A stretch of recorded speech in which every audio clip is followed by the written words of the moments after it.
नमस्कार सभी लोगों को, उत्कर्ष क्लासेस में आप सब लोगों का स्वागत है। तो देखिए, हम बात कर रहे थे खगोल विज्ञान की, या हम बात कर रहे थे ब्रह्मांड की उत्पत्ति के संबंध में, और उसके बाद उसके में हमने जाना कि किस प्रकार से ब्रह्मांड की उत्पत्ति हुई है, और उत्पत्ति के बाद आपको कुछ जानना है किसके बारे में, सौर मंडल के बारे में। ठीक है, तो सौर मंडल में मैंने आपको, शायद आपने पिछली क्लास अगर पूरी देखी होगी, तो सौर मंडल में मैंने बताया था कि किस प्रकार से कौन कौन से सौर मंडल के सदस्य हैं, और उन्हीं सौर मंडल के सदस्यों से भी कभी कभार एग्जाम में प्रश्न आपके पूछ लिए जाते हैं। तो सौर मंडल के सदस्यों तक की हम बात यहां पर कर चुके थे लास्ट क्लास में, सौर मंडल। तो इसी से आगे हम कंटिन्यू करेंगे क्लास को, सौर मंडल। और देखिए, सौर मंडल वाले भाग को अगर हम देखें तो सौर मंडल के सदस्य कौन कौन से हैं। तो पहले सदस्य की अगर हम बात करते हैं तो एक तो आपका सूर्य है, सूर्य आपका आ जाता है। दूसरा, ग्रह इसके अंदर आ जाते हैं। तीसरा, उपग्रह इसके अंदर आ जाएंगे। चौथा, क्षुद्र ग्रह इसके अंदर आ जाएंगे, क्षुद्र ग्रह। इसके अलावा मैंने आपको बताया था उल्का पिंड भी इसके अंदर आते हैं, उल्का पिंड।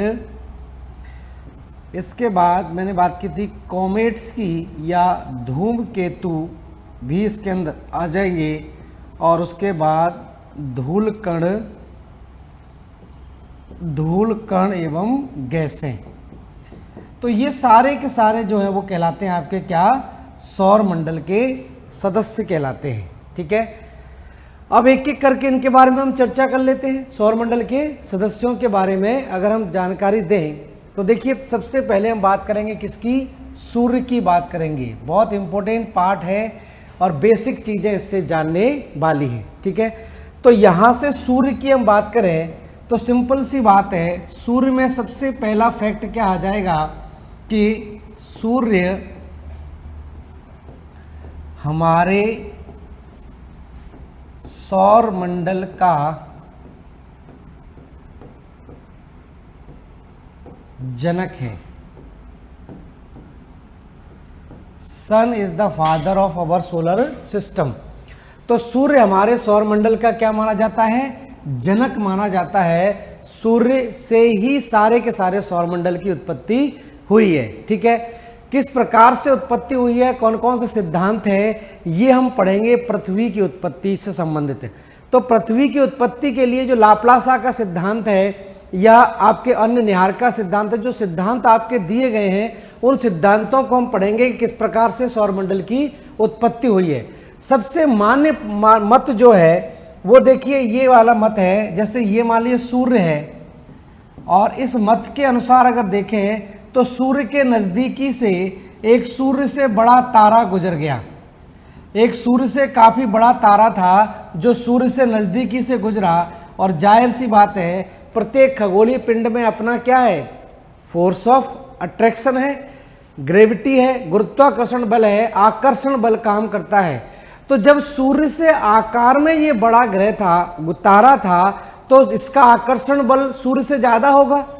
और जब ये तेजी से यहाँ से गुजरा तो इसने क्या किया कि सूर्य से कुछ भाग को, प्लाज्मा को सूर्य से खींच लिया, और प्लाज्मा सूर्य से अलग होके एक इस सिगार शेप आकृति में अलग हो गया।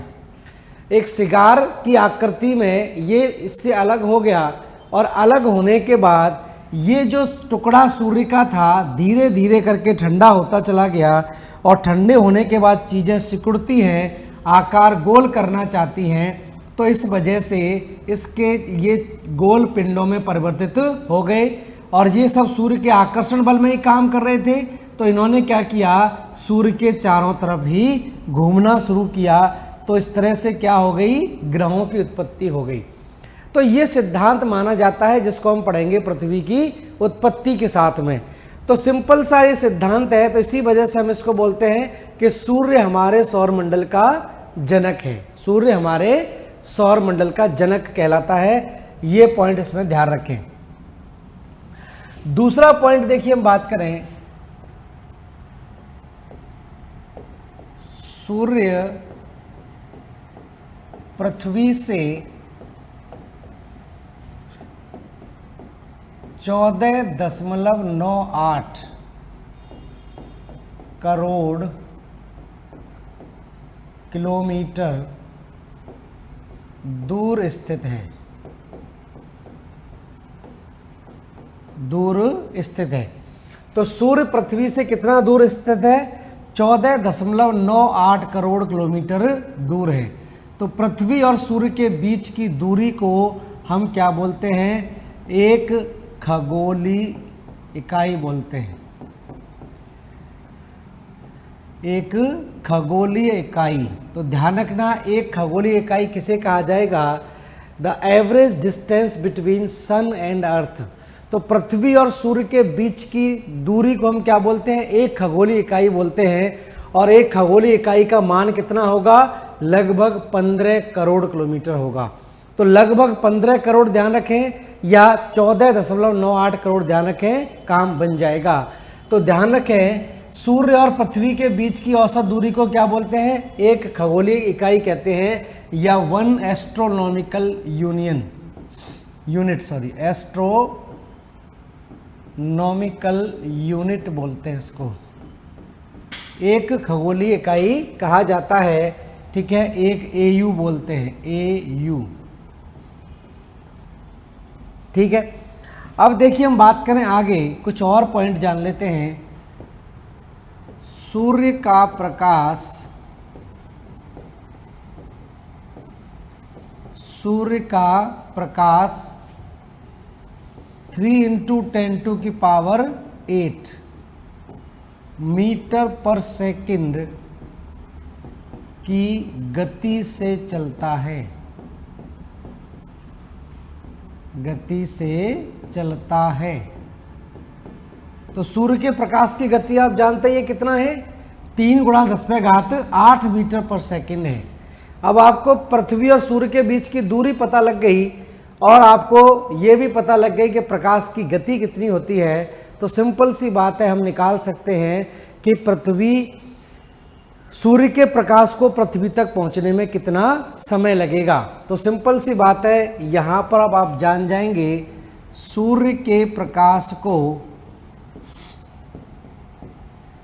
सूर्य के प्रकाश को पृथ्वी तक पहुंचने में,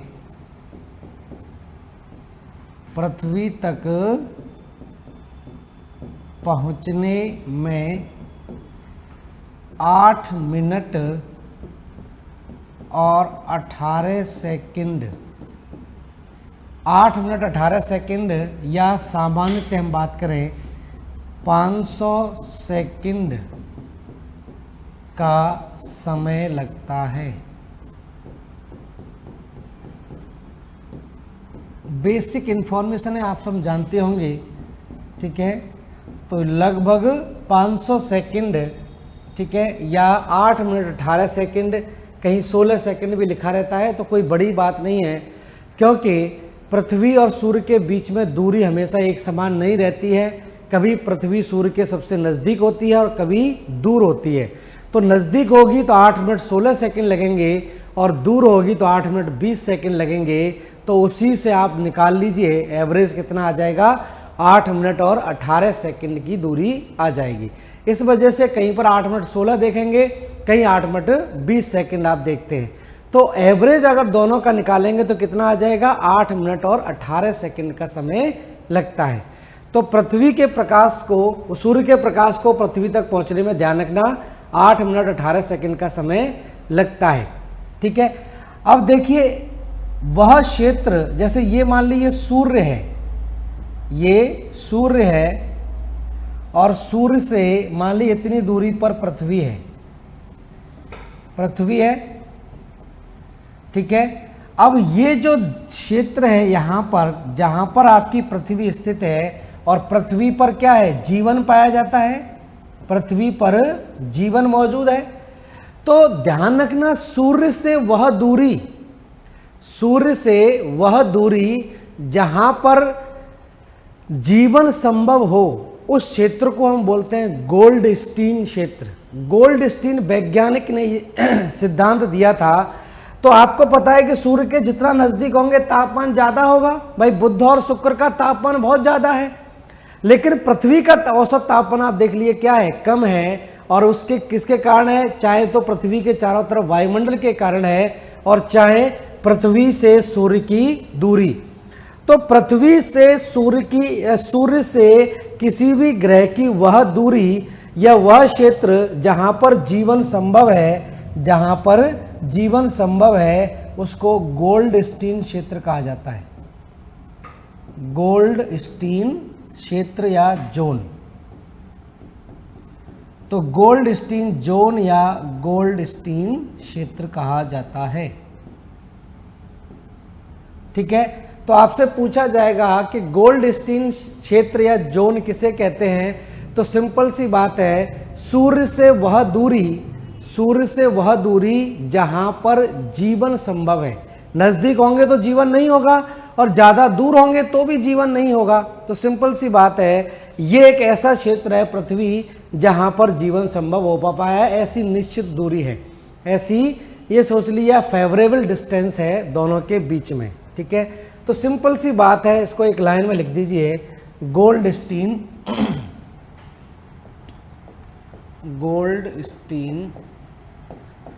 जोन।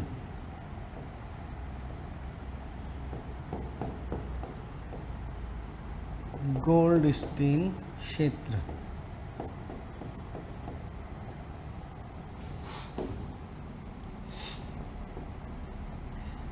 सूर्य से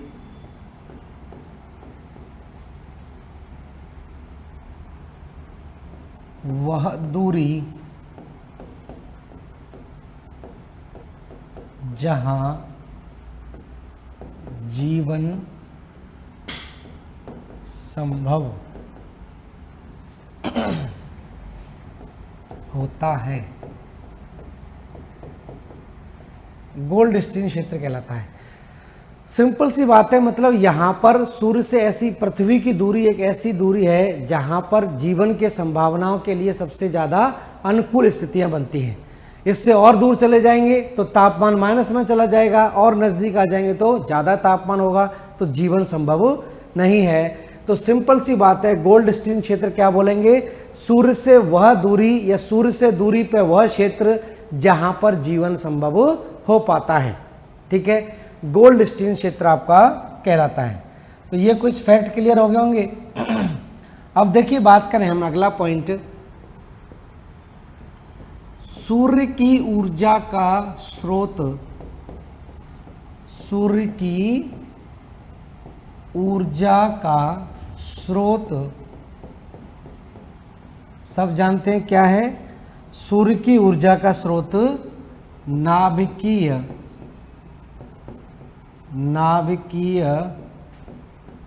संलयन क्रिया है।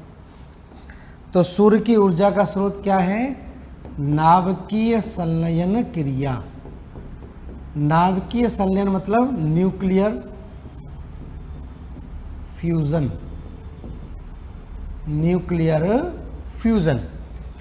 ध्यान रखना, ब्रह्मांड में दो ही तरीके से ऊर्जा उत्पन्न की जा सकती है, या तो नाभिकीय संलयन के द्वारा या नाभिकीय विखंडन के द्वारा। नाभिकीय विखंडन आपने सुना होगा, न्यूक्लियर फिजन, और दूसरा होता है न्यूक्लियर फ्यूजन। फ्यूजन में मतलब दो हाइड्रोजन के मॉलिक्यूल आपस में फ्यूज करते हैं और भारी मात्रा में ऊर्जा उत्पन्न करते हैं। तो सूर्य की ऊर्जा का एकमात्र स्रोत क्या है, नाभिकीय संलयन की क्रिया है, ना कि नाभिकीय विखंडन की क्रिया। तो इस क्रिया में क्या होता है कि हाइड्रोजन के दो मॉलिक्यूल आपस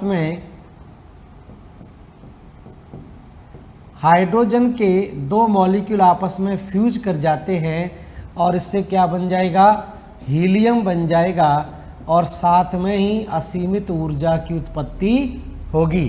तो इस रिएक्शन को हम बोलते हैं नाभिकीय संलयन की क्रिया, ये कहलाता है नाभिकीय संलयन।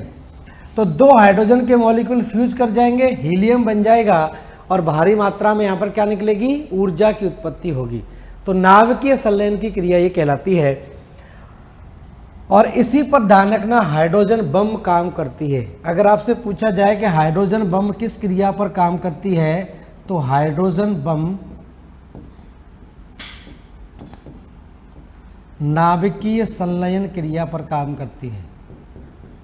नाभिकीय संलयन क्रिया पर आधारित है।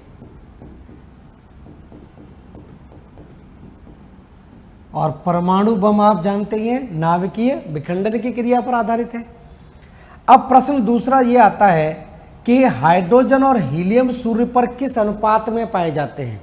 ये भी कई बार पूछा गया है, अनुपात भी पूछ सकते हैं या सीधा भी पूछ सकते हैं कि हाइड्रोजन कितना प्रतिशत पाई जाती है सूर्य पर। तो हाइड्रोजन और हीलियम ध्यान रखना 3:1 के अनुपात में पाए जाते हैं। तो सूर्य पर या सूर्य के संगठन की हम बात करें, अगले पेज पर लेते हैं, सूर्य पर गैसों का संगठन। सूर्य पर गैसों का संगठन। तो सूर्य पर गैसों के संगठन की बात करें तो ध्यान रखना, हाइड्रोजन गैस सूर्य पर कितनी है, 71% है। हीलियम कितनी है, 26% है। और अन्य गैसें कितनी बची, अन्य गैसें 26.5% लिखिए, 2.5% है अन्य गैसें। तो ये ध्यान रखें, ये क्या है, संगठन है सूर्य पर हाइड्रोजन और हीलियम का। तो हाइड्रोजन और हीलियम का अगर अनुपात देखेंगे तो अनुपात कितना आ जाएगा, 3:1 का अनुपात आ जाएगा। तो सीधा भी ध्यान रखें कितना अनुपात है हाइड्रोजन और हीलियम का, 3:1 के अनुपात में हाइड्रोजन और हीलियम गैस सूर्य पर पाई जाती है। ठीक है,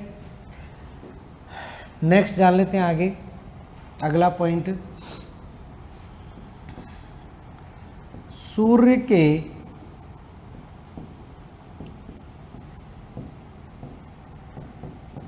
चमकीले भाग को, सूर्य के चमकीले भाग को प्रकाश मंडल या ध्यान रखें फोटो स्फीयर कहा जाता है।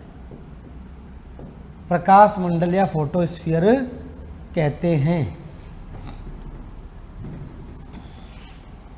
फोटो स्फीयर कहते हैं क्योंकि इस भाग में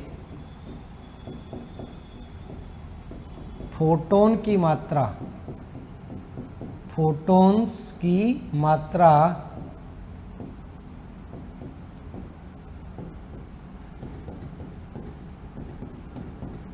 सर्वाधिक होती है।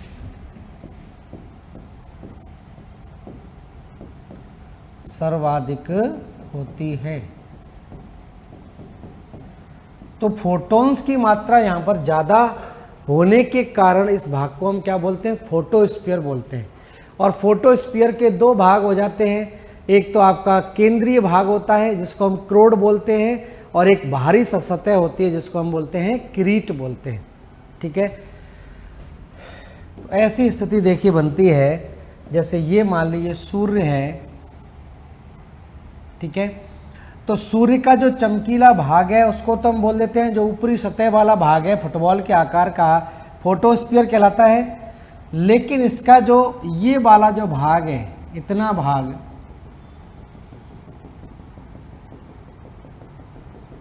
ठीक है, ये वाला जो भाग है इसको हम बोलते हैं किरीट। किरीट कहलाता है। किरीट को बोलते हैं इंग्लिश में कोरोना। कोरोना, ठीक है, किरीट कहलाता है। और किरीट का तापमान लगभग 5800 डिग्री सेंटीग्रेड या लगभग 6000 डिग्री सेंटीग्रेड होता है। ठीक है, ये पूछा भी जाता है कि सूर्य की ऊपरी सतह का तापमान कितना होता है, तो 6000 डिग्री सेंटीग्रेड होता है। और जो आंतरिक भाग है जिसको हम क्रोड बोलते हैं, ये वाला भाग क्या कहलाता है? क्रोड कहलाता है, क्रोड या कोर कहलाता है। और कोर का तापमान ध्यान रखना लगभग कितना होता है? 150 लाख डिग्री सेंटीग्रेड। तो लगभग 15 मिलियन डिग्री सेंटीग्रेड तापमान होता है सूर्य के केंद्र का, जबकि सूर्य की परिधि का तापमान कितना होता है? 5800 डिग्री सेंटीग्रेड होता है, लगभग 6000 डिग्री सेंटीग्रेड। तो दो भाग होते हैं फोटोस्फीयर के कितने होते हैं? दो भाग होते हैं फोटोस्फीयर, ठीक है। अब सूर्य की स्थिति हम बात कर रहे हैं, तो सूर्य पर क्या होता है कि निरंतर नाभिकीय संलयन की क्रिया होती रहती है, और जब नाभिकीय संलयन की क्रिया होगी तो वहां से क्या होगी? सौर ज्वाला निकलेगी, और जहां पर से सौर ज्वाला निकलती हैं उस जगह का तापमान घटकर मात्र 15 डिग्री सेंटीग्रेड रह जाता है। तो उस स्थान को जो जहां पर तापमान केवल 15 डिग्री सेंटीग्रेड रह गया, वो क्या है? एक धब्बे के रूप में दिखाई देता है। तो उस धब्बे को हम क्या बोल देते हैं? उस धब्बे को सौर कलंक नाम दिया जाता है, ठीक है, या सन स्पॉट का नाम देते हैं। तो सन स्पॉट जहां पर बनता है वह टेम्परेचर घटकर 1500 डिग्री सेंटीग्रेड रह जाता है, तो वो काले धब्बे के रूप में दिखाई देता है, जिसको हम सन स्पॉट बोलते हैं। और उसके आसपास का जो चारों तरफ का जो चमकीला भाग है उसको हम क्या बोलते हैं? फैकुला बोलते हैं, ठीक है। अब मान लीजिए ये सूर्य की स्थिति है, और सूर्य के इस भाग में मान लीजिए यहाँ पर नाभिकीय संलयन की क्रिया होती है, और यहाँ से सौर ज्वालाएं उठकर अंतरिक्ष में चली जाती हैं। इस तरह से घटना होती है। ये क्या कहलाएगी? सौर ज्वालाएं, सौर ज्वालाएं, सोलर फ्लेयर्स।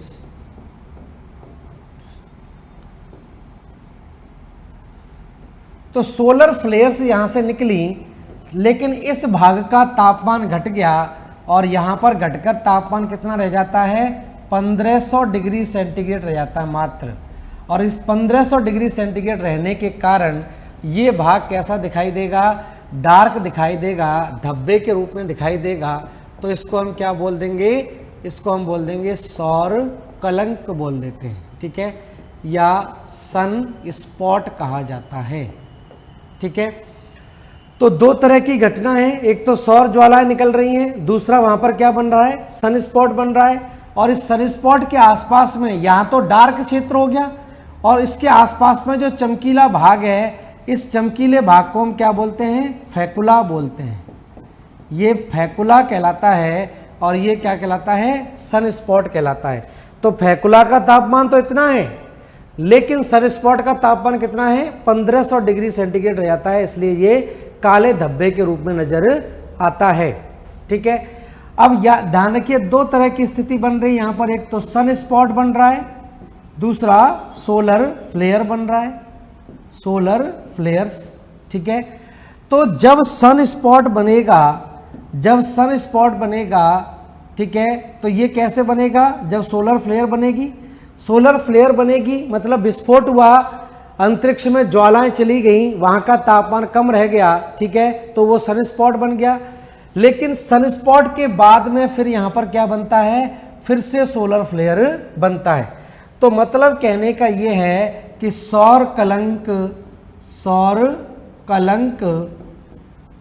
और सौर ज्वालाएं ये एक चक्र बनाती हैं। मतलब सन स्पॉट बनेगा, फिर वहां पर सौर ज्वालाएं, और सौर ज्वालाएं बनेगी तो वहां पर सन स्पॉट बनेगा। तो ये एक चक्र बन जाता है, और इस चक्र को ध्यान रखना हम क्या बोलते हैं? इस चक्र को बोलते हैं सौर चक्र। ये चक्र क्या कहलाता है? सौर चक्र कहलाता है, या सोलर साइकिल इसको बोलते हैं, सोलर साइकिल। अब सोलर साइकिल इसको बोलेंगे तो सोलर साइकिल को पूरे होने में समय भी लगेगा। तो आपसे अगर पूछा जाए कि एक सौर चक्र को पूरा होने में कितना समय लगता है, तो क्या जवाब होगा? तो ध्यान रखना, ये चीज़ बहुत इंपॉर्टेंट है। एक सन स्पॉट बनने में कितना समय लगता है? 11 वर्ष का समय लगता है। और एक सोलर फ्लेयर बनने में कितना समय लगता है? 11 वर्ष का समय लगता है। तो 11 वर्ष लग जाते हैं एक सन स्पॉट बनने में, और 11 वर्ष लग जाते हैं सौर ज्वाला बनने में, सोलर फ्लेयर बनने में। तो कुल सौर चक्र कितने साल में पूरा होगा? तो सौर चक्र ध्यान रखना कितना समय लग जाता है? 22 वर्ष का समय लग जाता है। तो ध्यान रखें, एक सौर चक्र को पूरा होने में 22 वर्ष लगते हैं। और ये सौर चक्र कहाँ पूरा हो रहा है? फोटोस्फीयर में पूरा हो रहा है। ठीक है, द्वारा इसको समझा देता हूँ क्योंकि थोड़ा सा कैसा है, ये यहाँ पर थोड़ा सा दिमाग में आपके क्वेश्चन मार्क आ रहा होगा। सिंपल सी बात है, सूर्य है, सूर्य के चमकीले भाग को क्या बोलते हैं? फोटोस्फीयर बोलते हैं। क्यों फोटोस्फीयर बोलते हैं? क्योंकि फोटॉन्स पाए जाते हैं, फोटॉन्स पाए जाते हैं। अब यहाँ पर ये जो चमकीला भाग है, यहीं पर क्या होता है? दो तरह की घटनाएं पाई जाती हैं। एक घटना क्या है? सौर ज्वाला। सौर ज्वाला के बाद क्या बनेगा? सन स्पॉट बनेगा, सौर कलंक बनेगा। तो सौर ज्वाला निकल गई, यहाँ सौर कलंक बन गया। इसके आसपास का जो चमकीला भाग है उसको क्या बोलेंगे? फेकुला बोलेंगे। तो फेकुला, इसका सन स्पॉट के बाद जो भाग बचता है वो क्या कहलाता है? फेकुला कहलाता है। ठीक है, सन स्पॉट के बाद सूर्य की वह सतह जो चमकीली है वो क्या कहलाती है? फेकुला कहलाती है। लिख देता हूं यहां पर, सौर कलंक के बाद, सौर कलंक के अलावा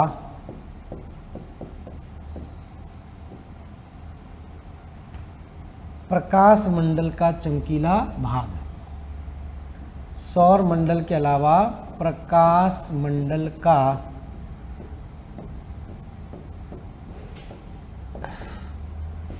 चमकीला भाग। ठीक है, तो ये ध्यान रखना क्या कहलाएगा? फेकुला कहलाएगा। कुछ टर्म है बस यही ध्यान रखने हैं। अब दूसरी चीज मैंने यहां पर बताई थी कि जो बाहरी सतह होती है, जो कोरोना होता है, उसका तापमान कितना होता है? 5800 या 6000 डिग्री सेंटीग्रेड। और जो आंतरिक केंद्र जो होता है, क्रोड का तापमान कितना होता है? 15 मिलियन डिग्री सेंटीग्रेड या 150 लाख डिग्री सेंटीग्रेड इसका तापमान होता है। और सौर कलंक और सोलर फ्लेयर, ये एक चक्र सूर्य पर चलता रहता है। एक सौर कलंक को बनने में 11 साल और एक सौर ज्वाला को बनने में 11 साल लगते हैं। तो ये जो सौर चक्र यहाँ पर बनता है उसको कुल कितना समय लग जाएगा? 22 वर्ष का समय लगता है।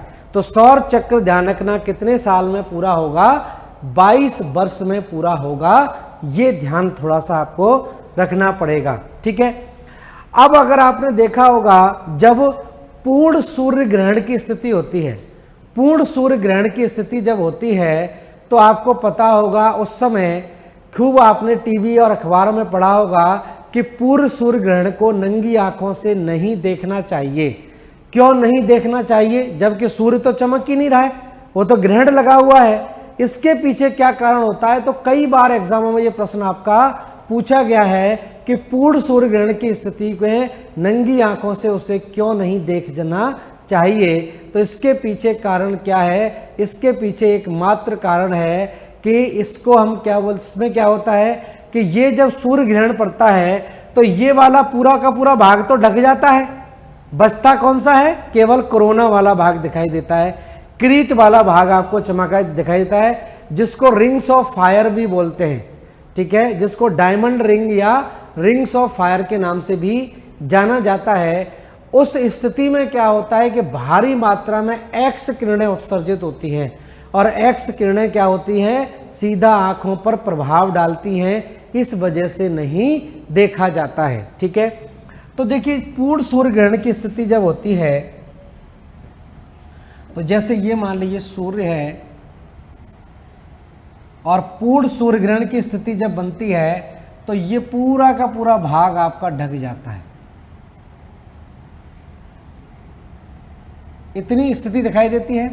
ये पूरा का पूरा हिस्सा क्या है? डार्क हो जाता है, चंद्रमा बीच में आ जाता है पृथ्वी और सूर्य के। तो यहाँ पर ये भाग तो आपका डार्क हो जाएगा पूरा का पूरा। ठीक है, इस तरह से होता है। ये वाला भाग केवल चमकता है, तो इस भाग को हम क्या बोलते हैं? डायमंड रिंग बोलते हैं। डायमंड रिंग या रिंग्स ऑफ फायर भी बोलते हैं, रिंग ऑफ फायर। ठीक है, इस स्थिति में क्या होता है, इसको बोलते हैं पूर्ण सूर्य ग्रहण। पूर्ण सूर्य ग्रहण, ठीक है, complete solar Eclipse. Complete solar Eclipse कहा जाता है इसको। ठीक है, तो पूर्ण सूर्य ग्रहण की स्थिति में ध्यान रखना, पूर्ण सूर्य ग्रहण की स्थिति में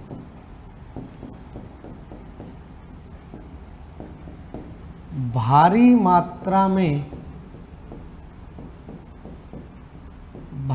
मात्रा में एक्स किरणें उत्सर्जित होती हैं, उत्सर्जित होती हैं,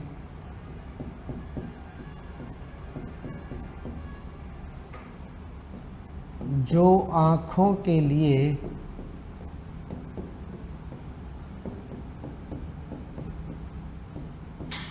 हानिकारक होती हैं, आँखों के लिए हानिकारक होती हैं। ठीक है, तो ध्यान रखना, इसी वजह से मना किया जाता है। तो ये आँखों के लिए हानिकारक होती है। ठीक है, ये चीज़ आपको थोड़ा सा इसमें और ध्यान रखनी है सूर्य के बारे में। अब कुछ और देखिए बेसिक फैक्ट सूर्य के बारे में जान लेते हैं। हालांकि कभी कभार स्टेटमेंट आ जाते हैं, आपके 3-4 कथन आ जाते हैं और बहुत सिंपल कथन होते हैं, और वो कथनों के बारे में अगर हमको फैक्ट क्लियर नहीं होते तो वो गलत हो जाते हैं, इसी वजह से दिक्कत रहती है। तो देखिए क्या कारण है, कथन क्या क्या है यहाँ पर जान लेते हैं, फिर आगे चलेंगे। पहला तो ध्यान रखें, सूर्य की दूरी तो आप जान गए पृथ्वी से। सूर्य पृथ्वी से 13 लाख गुना बड़ा है। सूर्य पृथ्वी से कितना बड़ा है? 13 लाख गुना बड़ा है। तो 13 लाख गुना सूर्य बड़ा है किससे? पृथ्वी से। 13 lakh times bigger than the earth. ठीक है, और पृथ्वी का आपको आकार पता ही है कितना है। पृथ्वी का आकार 51.1 करोड़ वर्ग किलोमीटर है, और इसको 13 लाख से गुणा कर दीजिए तो आपका निकल आएगा क्या?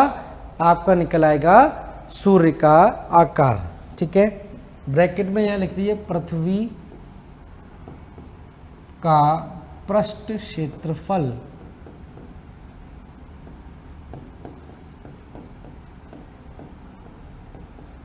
51.1 करोड़ वर्ग किलोमीटर है। ठीक है, तो इसमें 13 लाख का गुणा कर दिए, सूर्य का निकल आएगा। दूसरा पॉइंट ध्यान रखें, सूर्य की त्रिज्या पृथ्वी की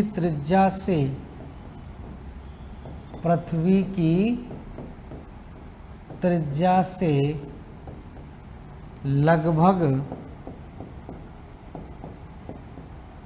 108 गुना अधिक है।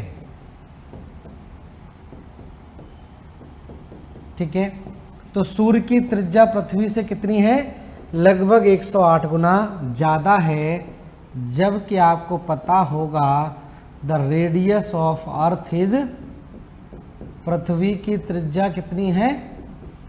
पृथ्वी की त्रिज्या है, ठीक है, इसकी हम बात करें तो ये आपकी है 6371 किलोमीटर, ये पृथ्वी की त्रिज्या है। ठीक है, तीसरे फैक्ट की हम बात करें, यहाँ पर एक और फैक्ट पूछ लेते हैं। सूर्य का गुरुत्वाकर्षण बल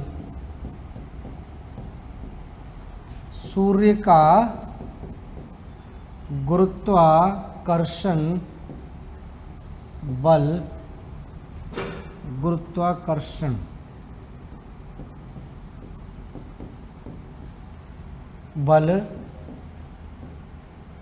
पृथ्वी के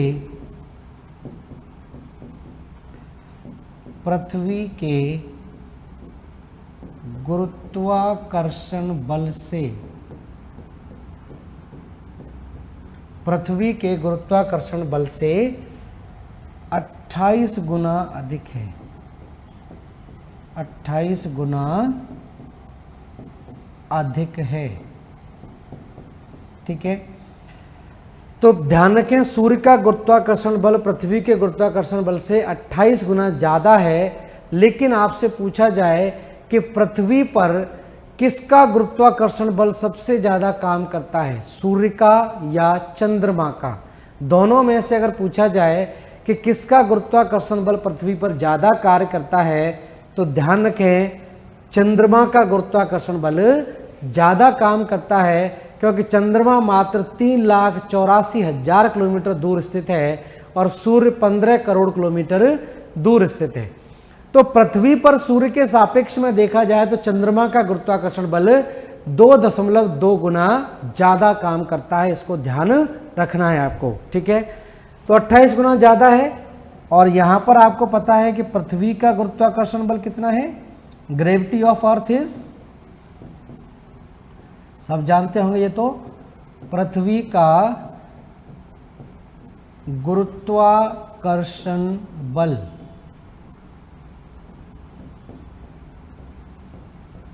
9.8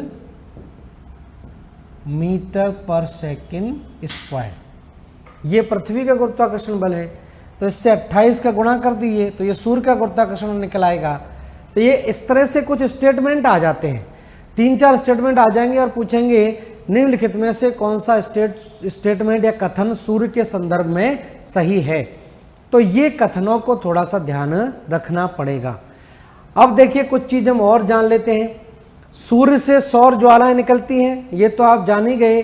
और इन सौर ज्वालाओं में भारी मात्रा में क्या निकलते हैं, इससे इलेक्ट्रोमैग्नेटिक वेव्स निकलती हैं, विद्युत चुम्बकीय तरंगें निकलती हैं। अब ये विद्युत चुम्बकीय तरंगें जब पृथ्वी के वायुमंडल में प्रवेश कर जाती हैं तो वहाँ पर एक घटना होती है, उस घटना का नाम आपने सुना होगा अरोरा की घटना। तो कई बार पूछा जाता है कि अरोरा की घटना कहाँ पर दिखाई देती है, उत्तरी गोलार्ध में इसको क्या बोलते हैं, दक्षिणी गोलार्ध में इसको क्या बोलते हैं, या ये वायुमंडल के कौन सी परत में दिखाई देती है, किस लेयर में ये एटमॉस्फेयर की नज़र आती है। तो सिंपल सी बात आप देख लिए, यहाँ पर ये मान लीजिए सूर्य है और सूर्य से सौर ज्वालाएं निकलती ही हैं, ये तो आप जान ही गए। और सूर्य से ये सौर ज्वालाएं जब निकलती हैं इस तरह से, तो ये सारी की सारी सौर ज्वालाएं कैसी होती हैं, सूर्य से निकलने वाली सौर ज्वालाएं किस तरह की ज्वालाएं होंगी, सारी की सारी ज्वालाएं ध्यान रखना ये इलेक्ट्रोमैग्नेटिक होती हैं, विद्युत चुम्बकीय होती हैं। तो ये क्या हो गई, सौर ज्वालाएं।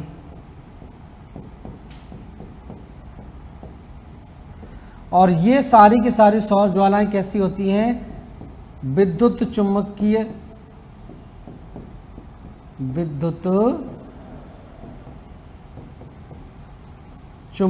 किरणें होती हैं या विद्युत चुम्बकीय तरंगें, इलेक्ट्रोमैग्नेटिक वेव्स।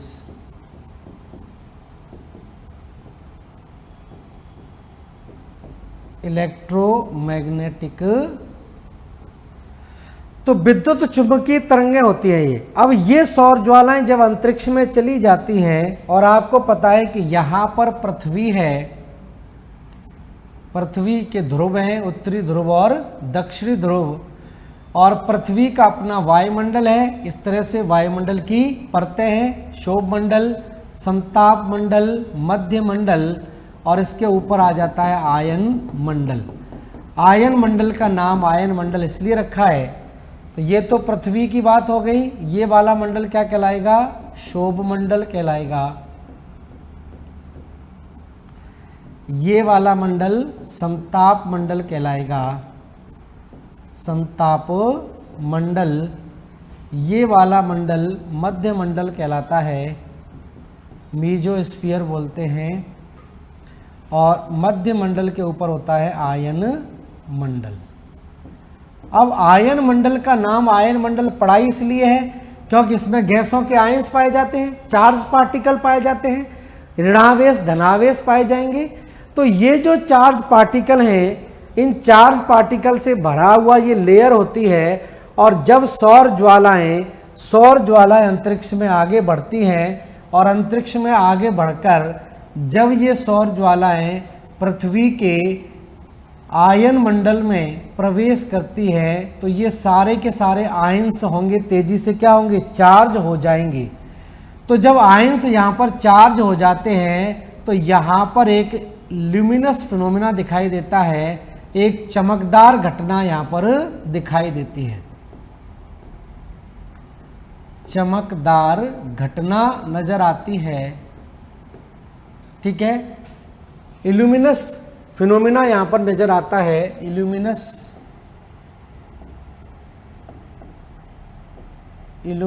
फिनोमेना। ठीक है, इस चमकदार घटना को ध्यान रखना, हम क्या बोलते हैं? इस चमकदार घटना को कहा जाता है अरोरा की घटना, अरोरा कहा जाता है। ठीक है, और अरोरा की स्थिति क्या है कि अरोरा उत्तरी ध्रुव पर दिखाई देता है या दक्षिणी ध्रुव पर दिखाई देता है। अरोरा एक तो या तो उत्तरी ध्रुव से या दक्षिणी ध्रुव से, क्योंकि यहीं से वायुमंडल की ऊंचाई कम होती है। तो उत्तरी ध्रुव पर क्या कहा जाता है, ये पूछा जाता है। तो ध्यान रखना, उत्तरी ध्रुव पर इस घटना को हम क्या बोलते हैं? उत्तरी ध्रुव पर इस घटना को बोलते हैं अरोरा बोरेलिस। अरोरा बोरेलिस कहा जाता है उत्तरी ध्रुव पर, और दक्षिणी ध्रुव पर इस घटना को क्या बोलते हैं? दक्षिणी ध्रुव पर इस घटना को अरोरा ऑस्ट्रेलिस कहते हैं, अरोरा ऑस्ट्रेलिस। तो ये दो तरह की घटना दिखाई देती है, किसके कारण? सौर ज्वालाओं के कारण। तो सूर्य से जो सौर ज्वालाएं निकलती हैं, ये सौर ज्वालाएं जब अधिक मात्रा में होती हैं और पृथ्वी के वायुमंडल तक पहुंच जाती हैं, आयन मंडल तक पहुंच जाती हैं, तो आयन मंडल में जो मौजूदा आयंस हैं वो तेजी से चार्ज हो जाते हैं। और कोई भी चीज़ ज़्यादा चार्ज होगी तो वो चमकने लगेगी। तो यहाँ पर जब ये आयंस बहुत ज़्यादा चार्ज होते हैं तो चार्ज होने के कारण ये चमकने लगते हैं, और इसी चमकदार घटना को क्या बोल दिया जाता है? अरोरा की घटना बोलते हैं। और अरोरा को उत्तरी गोलार्ध में उत्तरी ध्रुव पर इसको क्या बोलते हैं? अरोरा बोरेलिस कहा जाता है, और दक्षिणी ध्रुव पर इसको अरोरा ऑस्ट्रेलिस कहा जाता है।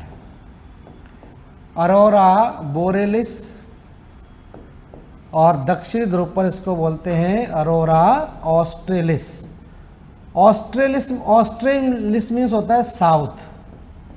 ठीक है, तो ये कहाँ पर है? दक्षिणी ध्रुव पर।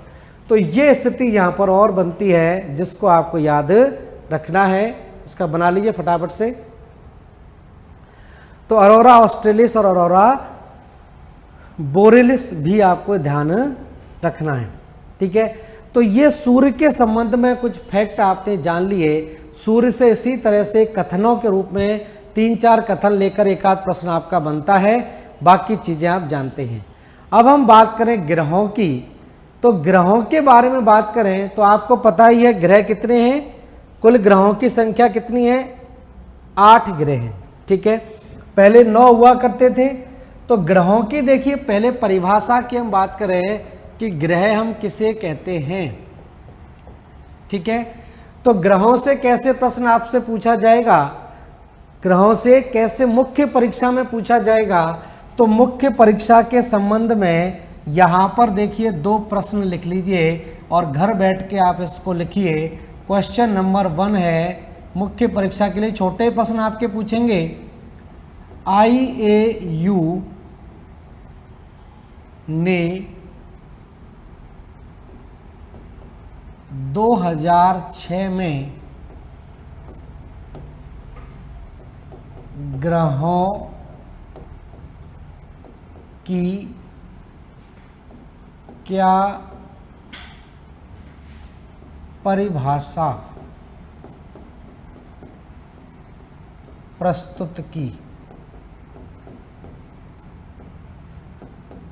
ठीक है, तो IAU ने 2006 में जब प्लूटो को हमारे सौरमंडल से निकाला गया, उस समय IAU ने क्या किया कि ग्रहों को ग्रहों की श्रेणी में शामिल करने के लिए, ग्रहों को ग्रहों की श्रेणी में शामिल करने के लिए एक परिभाषा तय की, एक पैमाना तय किया, जिसमें 2-3 पॉइंट आपके उसने मेन बताए, उसको आपको बताना है। एक तो ये प्रश्न आपका बन सकता है।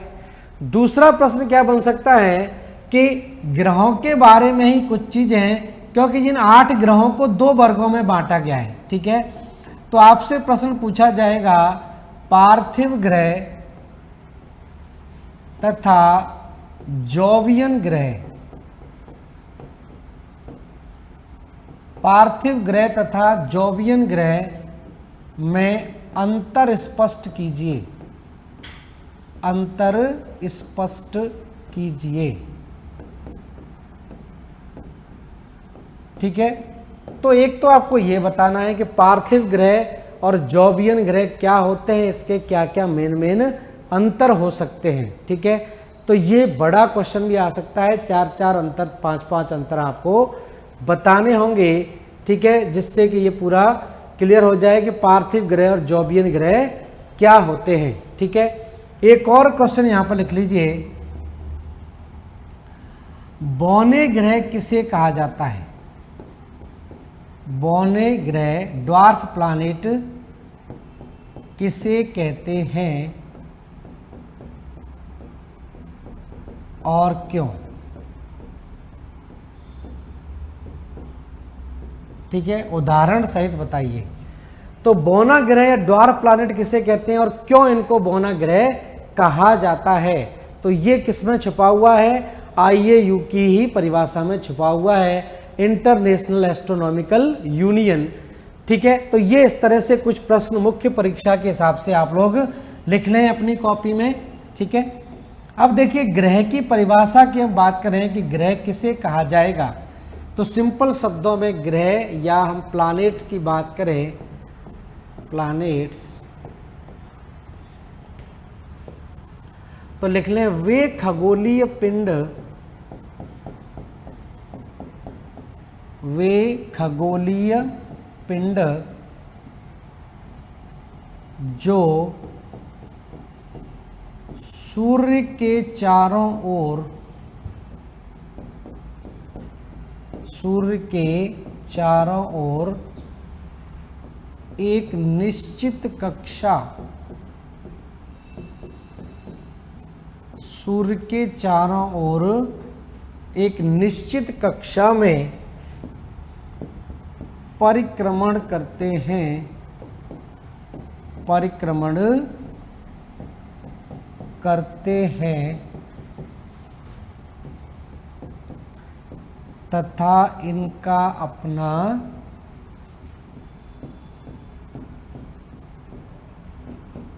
कोई ऊर्जा स्रोत नहीं होता है,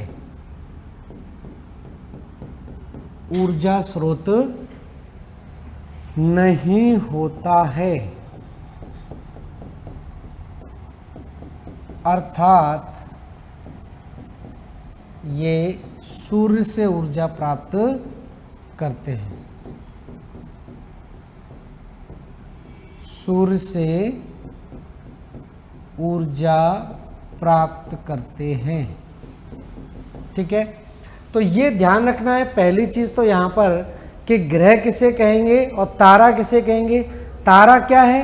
तारा खुद अपनी ऊर्जा उत्सर्जित करते हैं, लेकिन ग्रह पहली चीज तो ध्यान रखना सूर्य के चारों ओर परिक्रमण करते हैं और इनका अपना कोई ऊर्जा का स्रोत नहीं होता है, एक निश्चित कक्षा में परिक्रमण करते हैं। परिक्रमण तो बहुत और भी चीजें कर रही हैं, बहुत सारे खगोलीय पिंड सूर्य का परिक्रमा कर रहे हैं, लेकिन एक निश्चित गुरुत्वाकर्षण बल के कारण निश्चित पथ पर ये चलते रहते हैं, अपनी कक्षा में निर्धारित बैठे रहते हैं।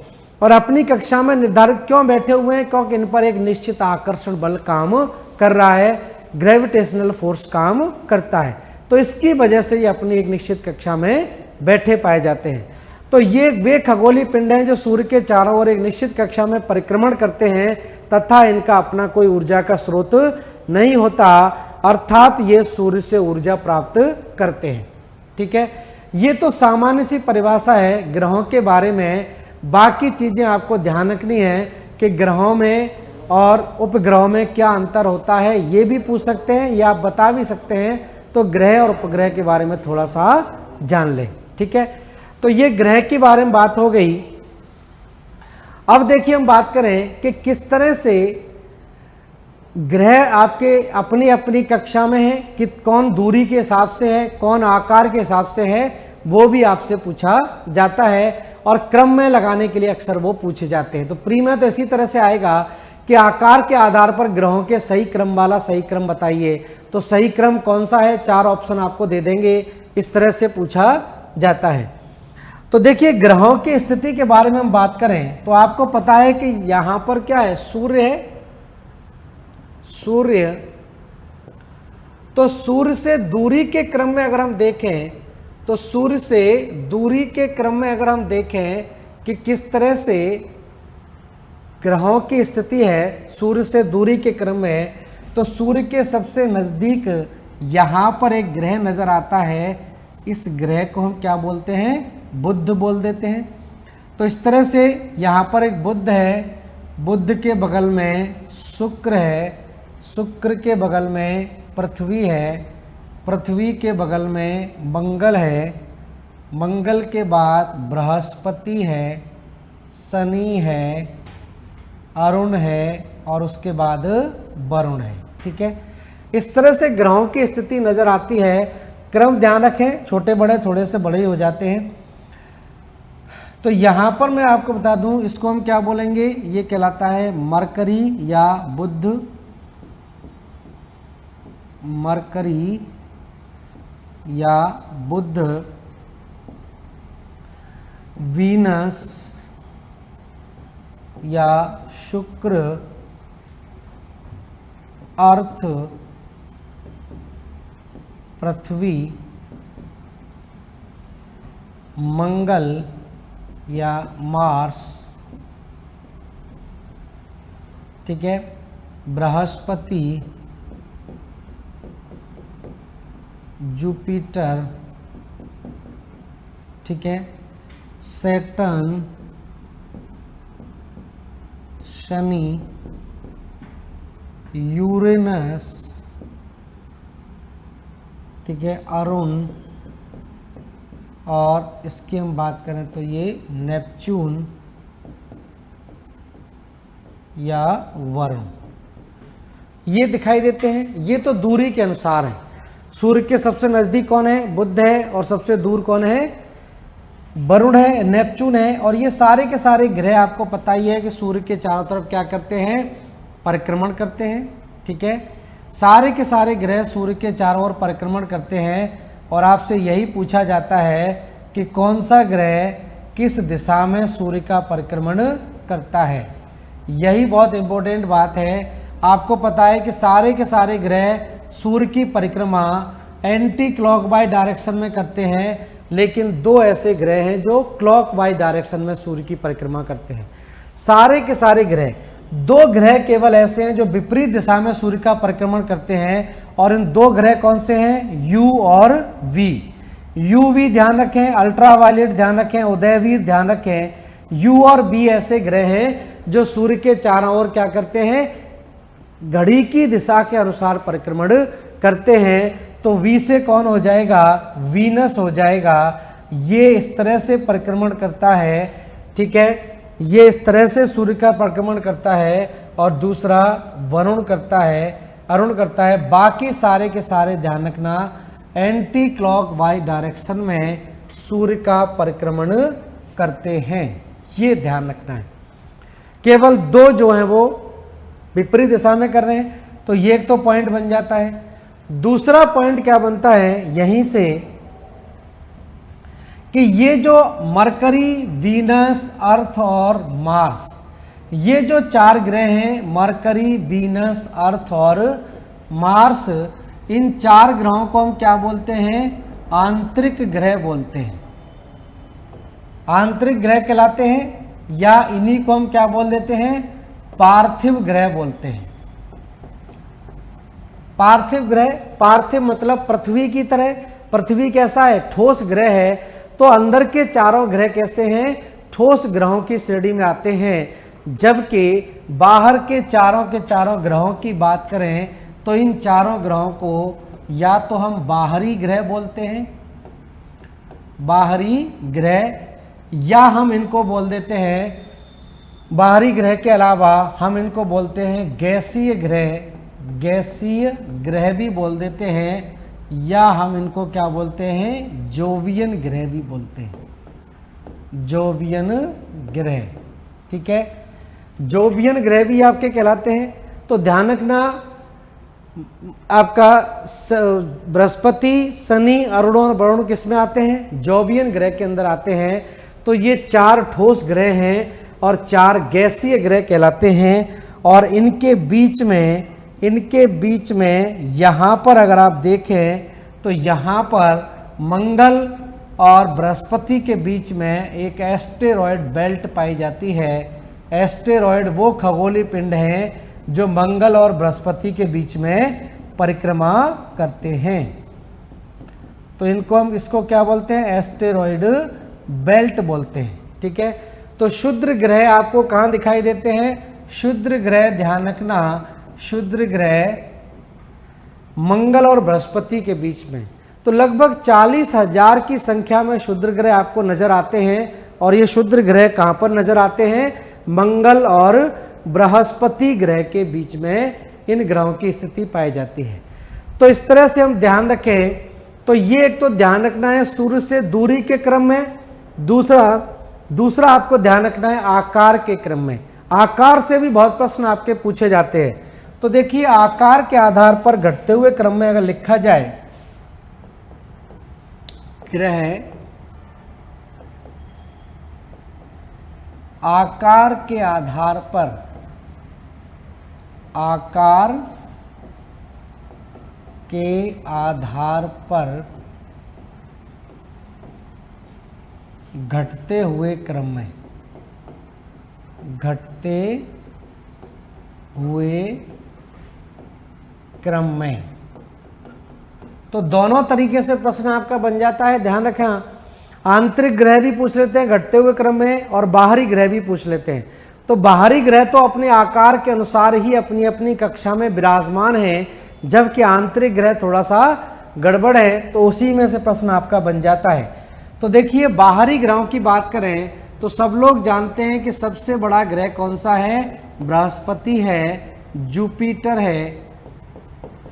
जुपिटर से छोटा कौन है? सैटर्न है। ठीक है, शनि है। शनि से छोटा कौन है? यूरेनस है। यूरेनस या अरुण है। अरुण से छोटा कौन है? नेपच्यून है या वरुण है। ठीक है, ये 4 तो अपने अपने आकार में है, कक्षा के अनुसार ही इसी क्रम में है उसमें भी।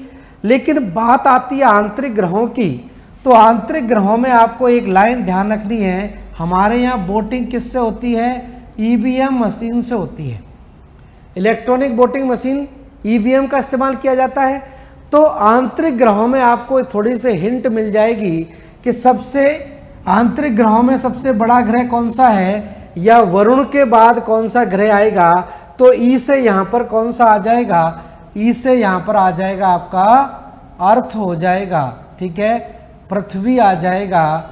और पृथ्वी के से जस्ट छोटा कौन सा है? तो ये कौन सा आ जाएगा? वीनस आ जाएगा या शुक्र ग्रह आ जाएगा। और शुक्र ग्रह से छोटा कौन सा आ जाएगा?